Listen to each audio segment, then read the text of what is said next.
All right, today we're jumping into a huge economic puzzle, one that really affects every single one of us: inflation. We're going to peel back the layers and take a look at the hidden forces that are basically rewriting the rulebook for our entire economy. So let's just get right into it. For decades, economists had this playbook, a pretty reliable guide for understanding why prices go up or down. But lately, it feels like that playbook has been completely tossed out the window. So the big question is, why? Why aren't things working the way they're supposed to? And here it is, the heart of the mystery. The old rule was super simple.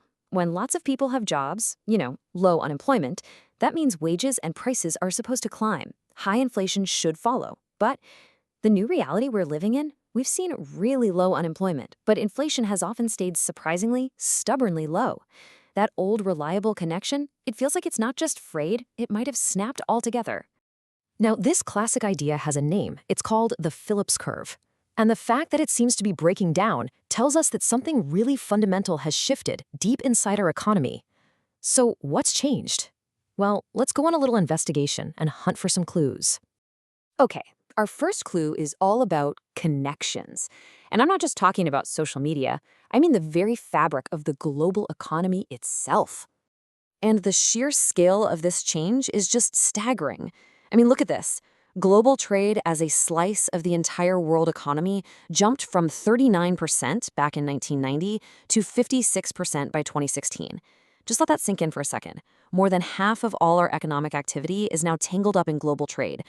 And you can see the ripple effect right here. This shows how much of the inflation we feel every day, what economists call the Consumer Price Index, or CPI, is being driven by stuff happening all over the world. Back in the early 90s, it was only about 27%.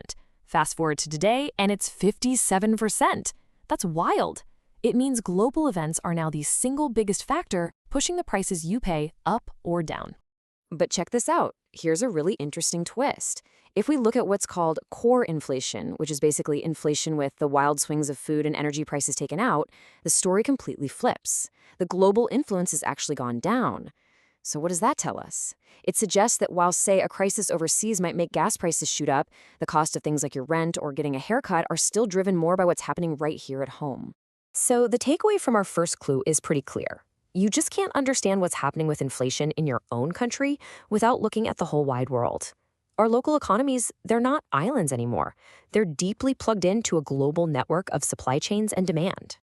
Okay, our second clue takes us away from the world of global shipping containers and into the human mind, because it turns out it's all about the psychology of what we expect to happen.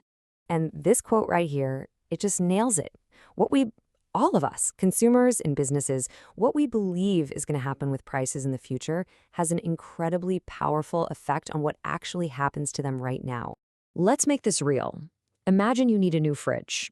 You hear on the news that because of supply chain issues, appliance prices are about to shoot up next month. What do? Well, you're probably going to rush out and buy that fridge today, right? To lock in the lower price. It's a totally logical thing to do. And here's the thing. When millions of us make that same logical decision, it creates this powerful, almost unstoppable cycle. It starts with the expectation. We think prices will rise. Then we act on it, buying things now instead of later. This sudden surge in demand gives sellers a reason to raise their prices. And boom, just like that, the prophecy is fulfilled. Our expectation of higher inflation actually causes higher inflation. And that leads us directly to our third and final clue, this high-stakes game of credibility that's constantly being played by institutions like our central banks. So to really get this, we have to understand a concept called time inconsistency. Now, I know it sounds super technical, but the idea is actually pretty simple. It's that temptation to break a promise you made in the past because right here in the present, doing something else seems like a better idea. The big problem, though, is that breaking that promise can totally wreck your long-term goals. Let's use an analogy to make it clearer. Imagine some parents promise their daughter, we'll call her Betsy, that they'll pay for her college if she gets a part-time job to show she's responsible. So she does it. She goes out and gets the job. Now, the parents might look at their bank account and think, wow, we could save a ton of money if we just went back on our word.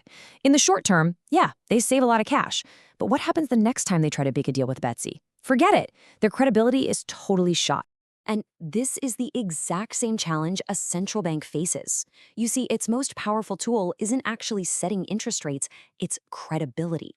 If a central bank promises to keep inflation low, but nobody, you, me, businesses, believes they'll actually do what it takes, well, those inflation expectations we just talked about can go completely haywire.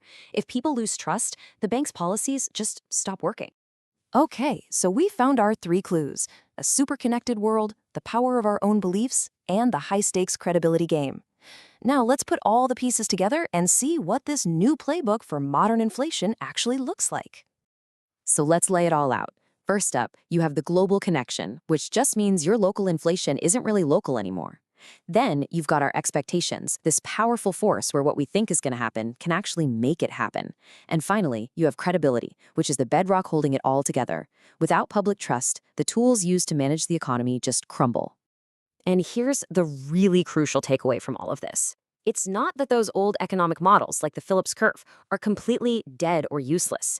It's just that they weren't built for the world we live in now, this hyper-connected, psychology-driven, 21st century global economy. They didn't need to be thrown out. They just needed a major upgrade. And that leaves us with one last big, provocative question to chew on.